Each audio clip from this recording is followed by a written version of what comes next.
Hello, मैं आपका host और आपका गाइड दिल्ली सच न्यूज़ से।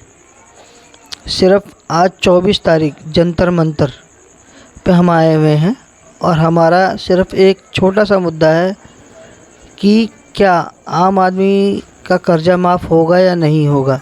हमारे जो मेंटोर हैं शहनाज जी, वो कह रहे हैं कि हमने अपना कर्जा माफ़ किया हुआ है, कर्जे माफ़ के लिए हमने आगे जो है फ़ाइल दी हुई है।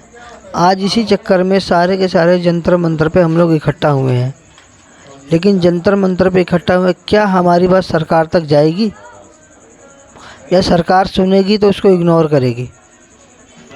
इग्नोर करने का मीन्स ये है कि जैसे बड़े बड़े उद्योगपतियों का कर्जा माफ़ होता है, क्या आम जनता का भी कर्जा माफ़ हो सकता है, या फिर आम जनता कर्जे के कारण सिर्फ सुसाइड करेगी तो क्या उससे सरकार को फ़र्क पड़ता है? किसी को कोई फ़र्क नहीं पड़ता है। ये चीज़ हम भी जानते हैं और आम जनता भी जानती है, आम पब्लिक भी जानती है। लेकिन जो हमारे जो मेंटोर हैं शहनाज जी, उन्होंने बहुत अच्छा अभियान चलाया है कि कर्जा मुक्ति अभियान में हम लोगों का सबका एक साथ और सबका विकास वाली बात तो यह है कि मोदी जी सबके साथ एक साथ न्याय करेंगे, हमें यकीन है। आज शहनाज जी ने 24 तारीख मई 2023 को जंतर मंतर पे एक दिन का अनशन रखा है। क्या हमारी बात सरकार तक जाएगी या उसको इग्नोर किया जाएगा? लेकिन हमें नहीं लगता कि अभी कुछ हो पाएगा। जैसे कि हम देख पा रहे हैं कि हज़ारों लोग या लाखों लोग इस कर्जे के दलदल में फंसे हुए हैं। इस कर्जे के दलदल से निकलने का कोई ना कोई तो उपाय होगा ज़रूर, लेकिन उसकी तरफ किसी का गौर नहीं है। बस लोग सुसाइड किए जा रहे हैं। इसका एक मेन मुख्य कारण क्या है कि लोग कर्जे तो ले लेते हैं, लेकिन कर्जे से निकलने के लिए एक और कर्जा ले लेते हैं। लोग कर्जे से निकलने के लिए एक और कर्जा ले लेते हैं, जो चाहे वो साहूकार हो, बनिया हो या कुछ भी हो, वो एक महीने का 3-3, 4-4, 5-5% लेते हैं। अगर हमने 1 लाख रुपए लिया तो उनको हर महीने का 3-4 से 5,000 रुपये भरना पड़ता है। वो और आम आदमी क्या होता है, और कर्जे के दलदल में फंसा जाता है।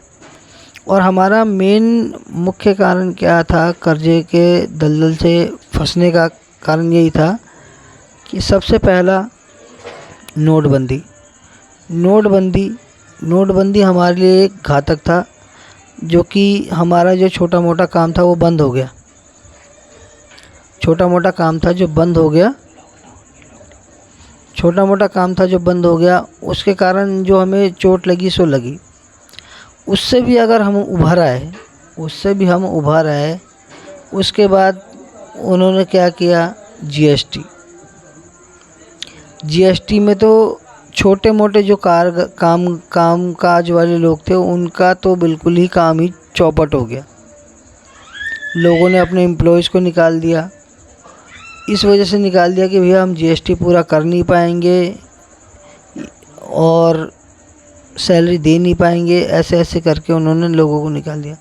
और सबसे बड़ा मुख्य कारण क्या रहा, लॉकडाउन, कोरोना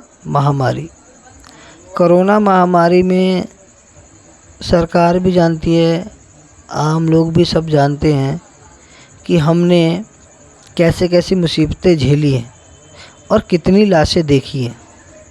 जो चले गए वो चले गए, लेकिन जो ज़िंदा बचे हुए उस लॉकडाउन का असर आज भी झेल रहे हैं। आज झेल इस तरीके से रहे हैं कि लोगों को चेक बाउंस हो गए, बैंक ने पेनल्टी लगा दी है, नौकरियां चली गई हैं। जो लोग कभी अच्छी कंपनी में काम करते थे, आज वो डिलीवरी करने के लिए मजबूर हैं। डिलीवरी करने से मीन्स कि चाहे वो किसी भी चीज़ की हो, फूड डिलीवरी हो गई, ग्रोसरी डिलीवरी हो गई, चाहे कुछ भी हो गई हो, आज उस चीज़ में वो मजबूर हो गए हैं काम करने के लिए। और डिलीवरी में भी कोई सरकार सख्त कदम नहीं उठा रही है। क्यों? क्योंकि वो सरकार के दायरे में है नहीं। सरकार के दायरे में ये है नहीं कि वो अपनी मनमानी से पैसा देते हैं, अपनी मनमर्जी से काम करवाते हैं कि आपको इतने ऑर्डर मारने हैं तो इतना वो मिलेगा, इतना पैसा मिलेगा, इतना नहीं मिलेगा। बाइक की सर्विस, पेट्रोल वगैरह सब उन बंदों को ही लगाना पड़ता है। मुझे ये चीज़ समझ में नहीं आ रही है कि आदमी काम करेगा, घर का खर्चा पालेगा, या उनके कर्ज भरेगा, या ब्याज भरता रहेगा। मुझे ये चीज़ सरकार से सिर्फ एक सीधा सा सवाल है कि अगर अच्छे उद्योगपतियों का कर्जा माफ़ हो सकता है, सिर्फ उसका 1 से 2% आम जनता के लिए सिर्फ डाइवर्ट किया जाए तो सबका कर्जा बिल्कुल निश्चित ही माफ़ हो जाएगा और सब बिल्कुल खुशहाल ज़िंदगी जिएंगे। नहीं तो वो दिन देर नहीं कि कर्जे के कारण लोग फांसी, आत्महत्या, जहर, ये सब चीज़ें बहुत नॉर्मल सी चीज़ें हैं, लेकिन ये कर्जा एक बहुत ही चिंता का विषय है जिसको हर एक बंदा झेल रहा है। छोटी सी बात को लेकर लोगों के पास अपना घर का खर्चा चलाने के लिए पैसा नहीं है, फिर भी वो कर्जा ले लेके कैसे न कैसे चला रहा है। जब वो कर्जा बिल्कुल अंतिम उस पर पहुंच जाता है, तब क्या करता है बंदा? अपने परिवार के साथ साथ खुद को भी मार लेता है। सरकार से बस यही निवेदन है कि कृपया करके इस